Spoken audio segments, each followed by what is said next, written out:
Ето как прозвуча Лиса Стенсфилд в нейното не толкова познато джаз амплуа на концерт от 2003 година в лондонския клуб Рони Скотс. Change е един сингъл от 1991 година, който става най-успешната песен на Лиса Стенсфилд. Тя е написана от Иан Дивейни и Анди Мойс и заема достойни позиции в билборд класациите по това време.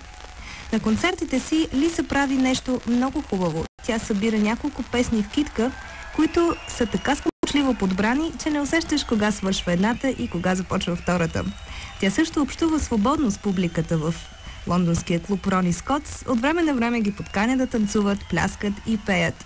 Лиса казва, че когато пише песните си, тя разказва истории за случки и ситуации и мисли за това дали песента ще помогне на хората да бъдат по-щастливи, да загърбят проблемите си и да се отдадат на танца. А сега още от музикалната атмосфера, която тя създава в клуба Рони Скотс през 2003 година. Песните Change, Live Together и Something Better. Thank you.